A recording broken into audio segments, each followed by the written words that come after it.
प्यारे बच्चों, हिंदी की कक्षा में आपका एक बार फिर से स्वागत है। जैसे कि आपको पता है, हम भाषा से पाठ 14 क्रिसमस का भाषा से जो कि व्याकरण पे आधारित प्रश्न होते हैं उनको कर रहे थे। हमने कल इसका दूसरा प्रश्न का क भाग किया था। इसमें है र व्यंजन के से बनने वाले शब्दों के बारे में बताए थे और र किस प्रकार अन्य 3 तरह से लिखा जाता है उसको हमने आपको बताया था। ये बहुत ही ज़रूरी है ताकि अगर हमें इसका ज्ञान नहीं होगा तो हमारा उच्चारण भी गलत हो जाए। तो एक बार फिर से इसको दोहराते हुए आज हम उसका ख भाग भी करेंगे और उसके बाद प्रश्न 3 भी हम करेंगे। इसमें हमें वाक्य में से संज्ञा, क्रिया, विशेषण और सर्वनाम को छांट करके लिखना है। तो शुरू करते हैं पहले दूसरे से ही। पढ़ो और समझो का क। एक बार इसको देख लेते हैं। प्रश्न है, भाषा से के अंतर्गत आता है, भाषा से। दूसरा है पढ़ो समझो, पढ़ो और समझो, पढ़ो और समझो।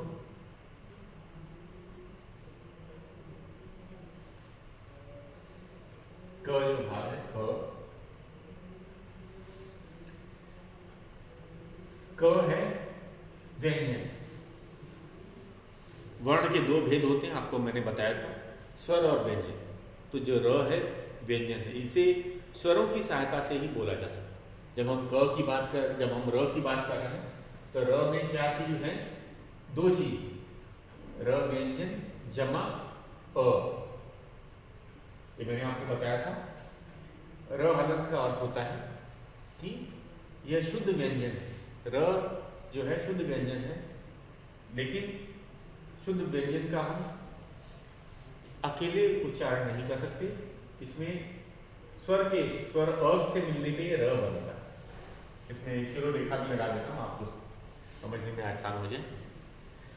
तो हम र से बनने वाले, र व्यंजन से बनने वाले शब्दों के बारे में आपको बता रहे थे। लिपिबद्ध तरीके से ये कैसे लिखा जाता है? र लिपि में लिखना होता है, लिखित रूप में।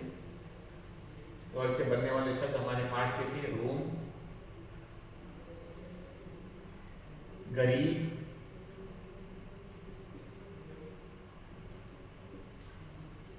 ईश्वर,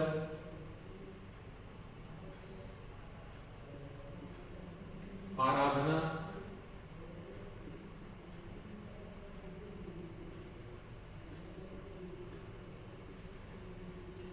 त्योहार। ये हमारे पाठ के ही शब्द थे। तो इसमें आपने ध्यान देखा होगा, र व्यंजन का प्रयोग किया गया। र, ईश्वर, आराधना, त्योहार। इसको मैं मिटा देता हूं। र व्यंजन आपको बता दिया। अब चलते हैं र अन्य प्रकार से कैसे लिखा जाता है। र को इस तरह से लिखा है, हलंत से उल्टा। ये राइट से लेफ्ट की तरफ जा रहा है, दाएं से बाएं की तरफ जा रहा है। ये जो रेखा है, इसे हलंत की समझने की कोई गलती न कर ले। शब्द बनेंगे प्रेम, और जिस वर्ण के नीचे होता है उसके बाद इसका उच्चारण किया जाता है। जैसे प में एक ही मात्रा है तो प्रेम, पे में फिर र लगेगा। प्रेम जिस वर्ण में होता है उसके बाद इसका उच्चारण होता है। जिस वर्ण और उसकी पढ़ने वाली मात्राओं के बाद इसका उच्चारण किया जाता है। क्रिसमस, तो हमने पहले क में छोटी ई की मात्रा पढ़ी, फिर र को पढ़ा, फिर स, फिर म, फिर स, क्रिसमस। अगला है सब्र। सब्र से हमें समझ आएगा। पहले हमने स का उच्चारण किया, फिर ब का किया, फिर र का। सब्र, सब्र। साम्राज्य, साम्राज्य। तो र माँ के बाद में र हमने किया, सा माँ राज्य, साम्राज्य पढ़ते समय, और ग्रह, ये तो बहुत सरल है, ग के बाद में र का उच्चारण होता है, फिर ग्रह, मंगल ग्रह।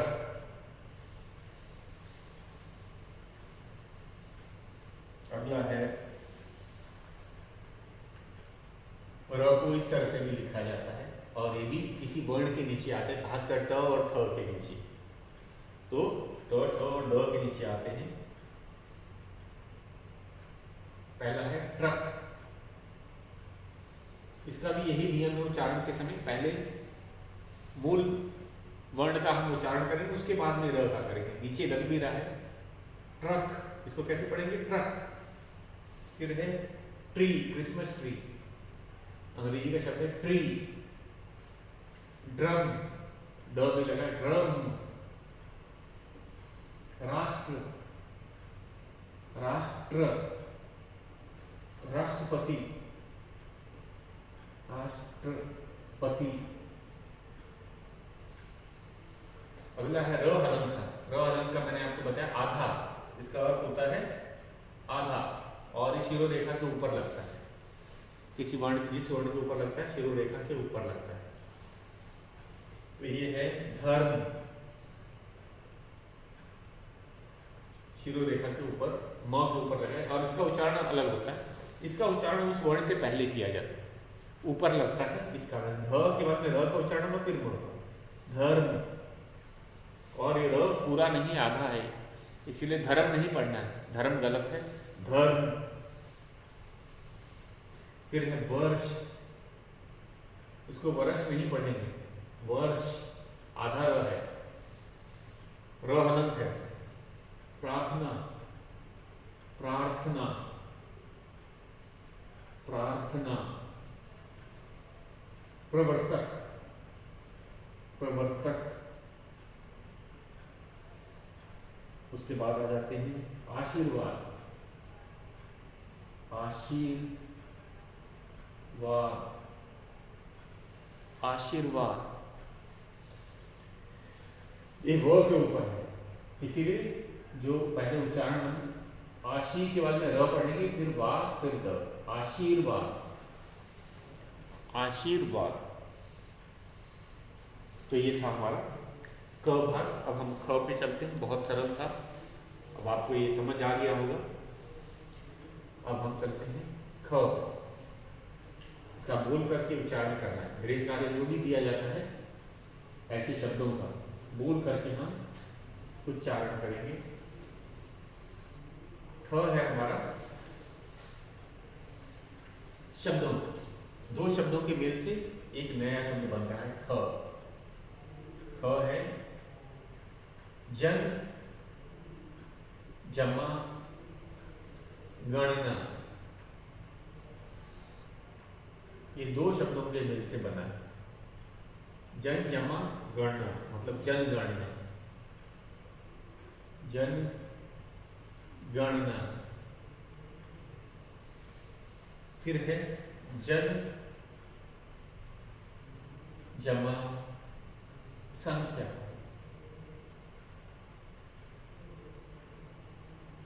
जनसंख्या, जन संख्या।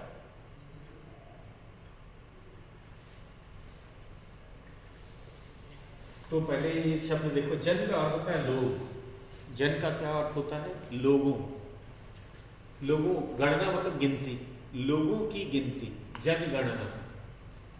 जन का अर्थ होता है लोग, गणना मतलब गिनती, जनगणना मतलब लोगों की गिनती, जनगणना। ये नया शब्द आपके लिए लग रहा है, जनगणना। भारत में हर 10 वर्ष के बाद देश की जनगणना की जाती है। जैसे 2021 ये जनगणना का वर्ष है। जनगणना, जन का अर्थ होता है लोगों की, गणना गिनती, जनगणना जो नया शब्द बना है, लोगों की गिनती को जनगणना कहा जाता है। जन, जमा, संख्या, जन का अर्थ होता है लोगों की, पहले की तरह, संख्या मतलब उनकी कितनी संख्या है। जनसंख्या जैसे देश की जनसंख्या, लोग देश में किसी देश के लोगों की संख्या जनसंख्या कहलाती है। उसी तरह और दो शब्द हैं, जन प्लस मत जनमत। तो जन शब्द से बनने वाले हम शब्द देख रहे हैं, मत। जन का अर्थ होता है, आपको पता ही है, लोग। मत मतलब उनकी राय। जैसे कि हम वोट डालने को भी मत कहा जाता है। तो एक तरह से वोट डालते समय लोग अपनी राय दे रहे होते हैं। तो जनमत से ही सरकार चुनी जाती है, लोगों की राय से ही सरकार चुनी जाती है। लोग तो भारत में जनमत होता है, आपको पता है। चुनाव को जनमत भी कहा जाता है। लोग अपने मत का अधिकार का प्रयोग करते हैं और अपने प्रिय नेता को चुनते हैं। तो जनमत मतलब लोगों का मत, लोगों का निर्णय, जनमत, जनमत। अगला है जनतंत्र। जनतंत्र शब्द क्या बना, जन जमा तंत्र, जनतंत्र। जनतंत्र इसका क्या अर्थ होता है, जन जमा तंत्र, जनतंत्र।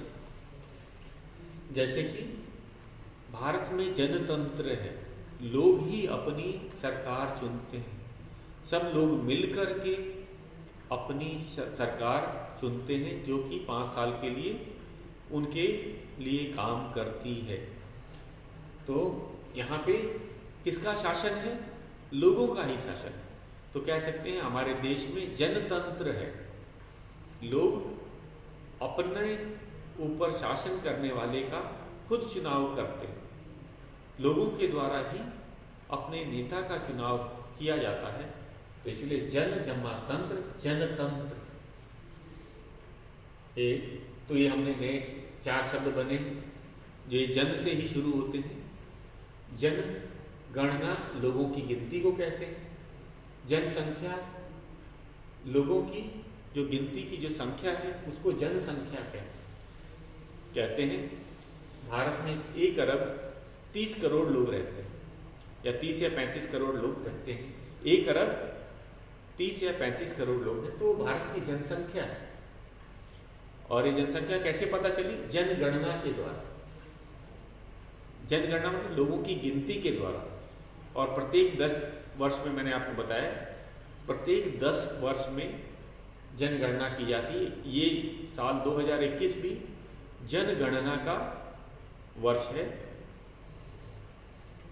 अगला है जन जमा मत, जनमत। लोगों का मत सरकार का निर्धारण करता है। और देश में जनतंत्र है, लोगों द्वारा चुनी गई सरकार को जनतंत्र कहा जाता है। अब हम अपने तीसरे प्रश्न पे चलते हैं। ये बहुत आसान है। नीचे लिखे वाक्यों को पढ़ो और रेखांकित शब्दों को सही शीर्षक के नीचे लिखें। 3 शीर्षक दे रखे हैं, संज्ञा, क्रिया, विशेषण और सर्वनाम। तो हम सबसे पहले वाक्यों के जो अंश दे रखे हैं उनको चुन करके लिखना। ये है हमारा तीसरा प्रश्न। ये बहुत आसान है।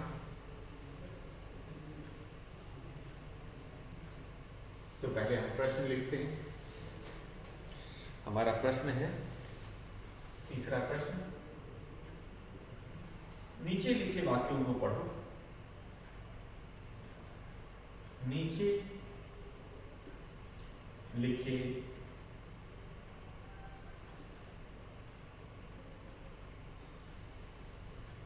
वाक्यों को पढ़ो। वाक्यों को पढ़ो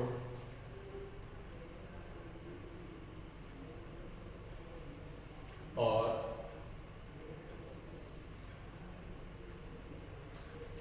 रेखांकित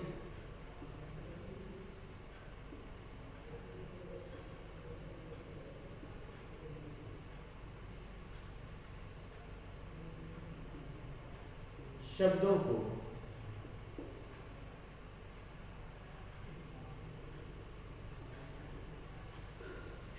सही शीर्षक के नीचे, सही शीर्षक के नीचे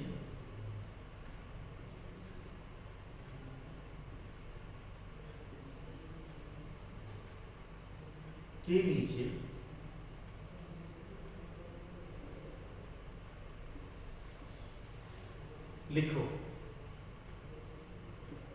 लिखो पूर्ण विराम। और हमारे कौन कौन से शीर्षक थे, पहले उनको भी मैं लिख दूं।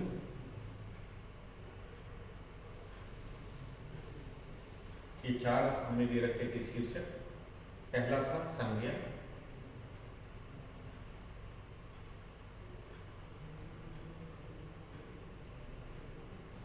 दूसरा है हमारा क्रिया,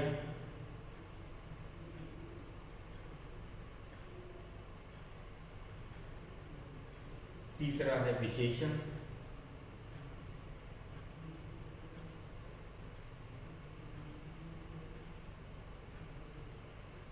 चौथा है सर्वनाम।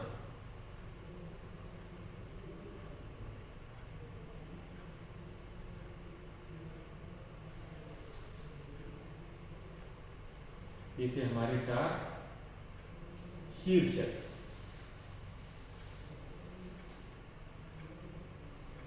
तो हम अपने चारों शीर्षकों के बारे में लिख लेते हैं। और वाक्य दिया हुआ है, इसमें वाक्य हमें दिया हुआ है, हमें सही वाक्य की पहचान भी करनी है। तो पहला वाक्य दिया है क, मैं वाक्य को भी लिखता हूं।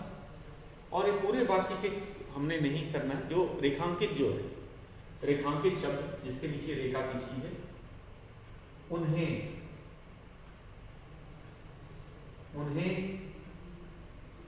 किसी सराय में जगह न मिली।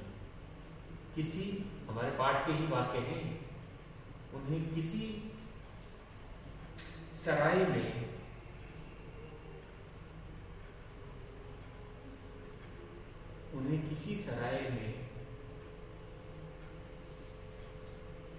जगह न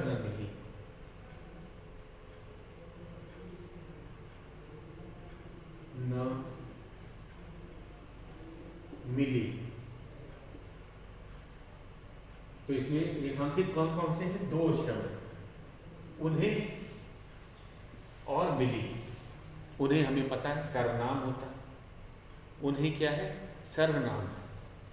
तो हम सर्वनाम के नीचे लिखें। तो ये जो हमारा है उन्हें सर्वनाम है। सर्वनाम क्या होते हैं? जो संज्ञा के स्थान पर आते हैं। जो शब्द संज्ञा के स्थान पर आते हैं हम उन्हें सर्वनाम कहते हैं। तो उन्हें को हमने सर्वनाम के नीचे लिखा। किसी सराय में जगह न मिली, मिली क्रिया होता है, तो हम इसे क्रिया के नीचे लिखेंगे, मिली। तो हमने कर लिया, पहला उन्हें सर्वनाम था, मिली था क्रिया, हमने उसके नीचे लिख दिया है। अब आगे चलते हैं, दूसरा वाक्य ले लेते हैं, इसको मिटा देते हैं। क वाले वाक्य को मिटा दिया हमने।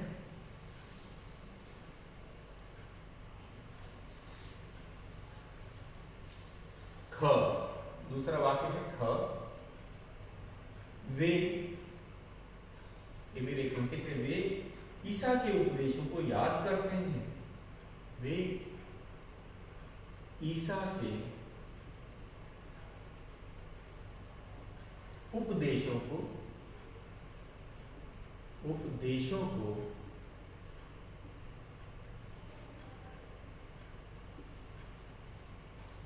याद करते हैं, याद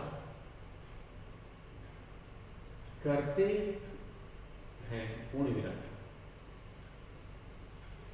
इसमें दो रेखांकित शब्द हैं, वे और उपदेश। वे और उपदेश क्या है? ये रेखांकित है, मतलब इनके नीचे रेखा खींची है, मतलब इनका ही हमें निर्णय करना है कि ये किस शीर्षक के नीचे इन्हें लिखा जाएगा। तो वे हमें पता है, वे सर्वनाम है, हमने वे लिख दिया, वे सर्वनाम है। उपदेश संज्ञा है। उपदेश क्या होते हैं? संज्ञा। तो हमने इन्हें लिख दिया उपदेशों।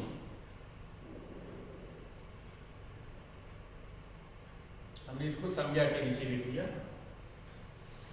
तो ख वाक्य था, वे ईसा के उपदेशों को याद करते हैं। तो वे हो गया हमारा सर्वनाम, हमने वे यहां लिख दिया, उपदेशों को संज्ञा के नीचे लिख दिया। अब हम अपने तीसरे वाक्य पे चलते हैं। हमारा तीसरा वाक्य है ग। हमारा ग वाक्य है,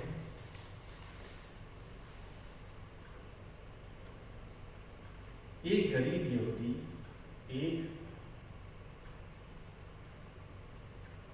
गरीब यहूदी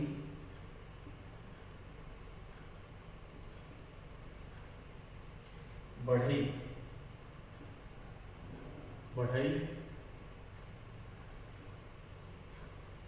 अपनी पत्नी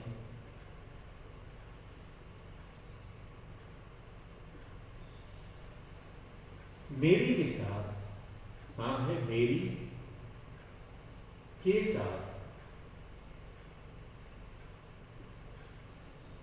बैतलहम आया। बैतलहम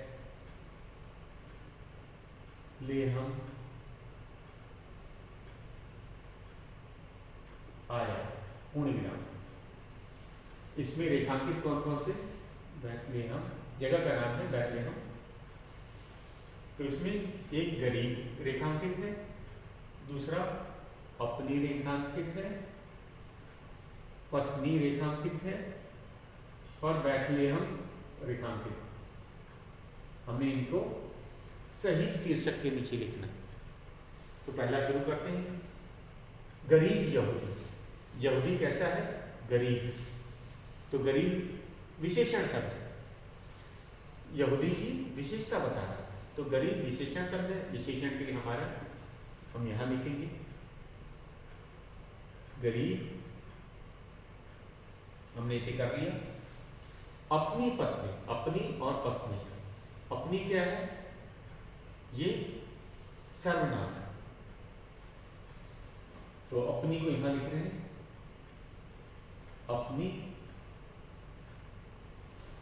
ये हमने कर लिया। पत्नी संज्ञा है, पत्नी क्या है? संज्ञा। हम संज्ञा के नीचे पत्नी को लिखेंगे, संज्ञा के नीचे हमने पत्नी को लिखेंगे। उसके बाद में बैतलहम, एक स्थान का नाम है, एक जगह का नाम है बैतलहम। तो बैतलहम स्थान का नाम है, तो ये संज्ञा के नीचे आएगा, बैतलहम। बैतलहम,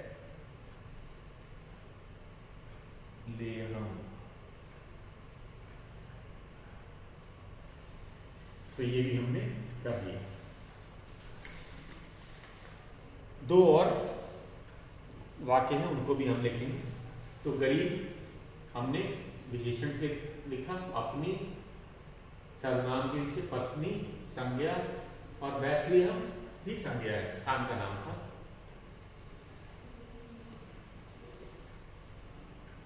अब हम अपने घ वाक्य पे आते हैं। चौथा वाक्य है घ। वे एक अस्तबल में ठहर गए। वे एक अस्तबल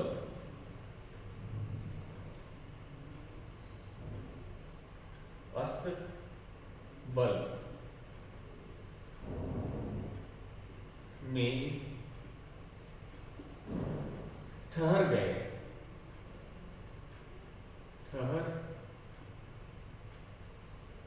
गए पूर्ण विराम। ठहर गए रेखांकित है और एक अस्वल रेखांकित है, तो वे सर्वनाम हुआ, वे हमने यहां लिख दिया। एक अस्तबल, एक संख्यावाचक विशेषण है, तो हम इन्हें एक को यहां लिखेंगे।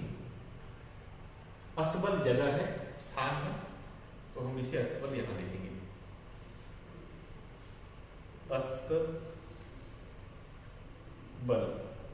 घोड़े को रहने का जो जगह स्थान होता है उसे अस्तबल कहा जाता है, जहां घोड़ों को रखा जाता है। अस्तबल। ठहर गए क्रिया, ठहर गए क्रिया। एक बार फिर से देख लीजिए।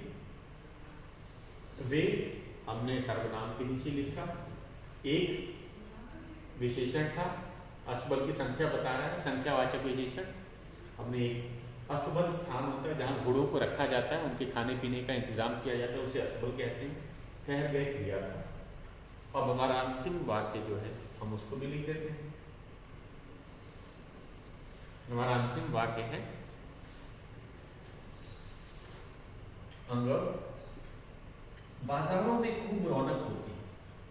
बाजारों में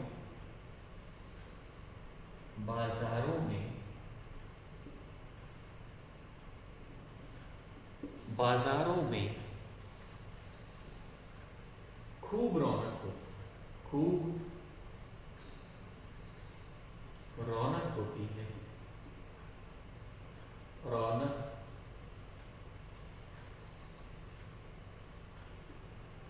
होती है, पूर्ण विराम। इसमें रेखांकित था बाजारों खूब होती है, तो बाजार स्थान है, तो हम इसे संज्ञा में लिख सकते हैं। बाजार क्या है? स्थान। तो बाजारों को संज्ञा वाले के नीचे लिखेंगे, बाजारों खूब रौनक। रौनक कितनी खूब है, विशेषण है। खूब क्या हो गया? विशेषण। रौनक की विशेषता बता रहा है। खूब होती है क्रिया, हमें पता है, होती है क्रिया, तो हमने इसी क्रिया के अंदर लिखा। तो फिर से एक बार ध्यान से देख लेते हैं। हमारा 5वां वाक्य था, बाजारों में खूब रौनक होती है। बाजारों में खूब रौनक होती है। बाजारों स्थान है, जगह है, तो हम इसे संज्ञा के अंतर्गत ही लिखेंगे, शीर्षक संज्ञा के अंतर्गत लिखेंगे। खूब विशेषण है, रौनक की, रौनक कैसी थी? खूब थी, तो ये विशेषण हो गया। होती है क्रिया, तो ये था हमारा तीसरा प्रश्न। तीसरा प्रश्न में हमने क्या किया? जो रेखांकित, पूरे वाक्य को नहीं बदला, जो हमें रेखांकित शब्द दिए गए थे, हमने रेखांकित शब्दों को चुन करके लिखा है। किसके नीचे? संज्ञा के नीचे, क्रिया के नीचे, विशेषण और सर्वनाम के नीचे। संज्ञा हमें पता है कि इसमें स्थान का भी नाम आता है, जगहों का नाम भी आता है, उपदेश भी संज्ञा में ही आते हैं। बाजार पत्नी लिखा था। खूब विशेषण है, रौनक कितनी थी? खूब थी, तो इसकी रौनक संज्ञा है, इसकी विशेषता बतलाई जा रही है, तो विशेषता बतलाने वाले शब्द को विशेषण कहते हैं। तो खूब को हमने विशेषण के नीचे डाला। होती है क्रिया है, तो हमने उसको क्रिया के नीचे लिखा। तो बच्चों, ये था हमारा व्याकरण से संबंधित तीसरा प्रश्न। और उसके बाद हमारा एक और प्रश्न है, चौथा। वाक्य के सामने काल का नाम लिखो। पहले वाक्य जो पढ़ना है, वाक्य उसमें पता करना है कि क्रिया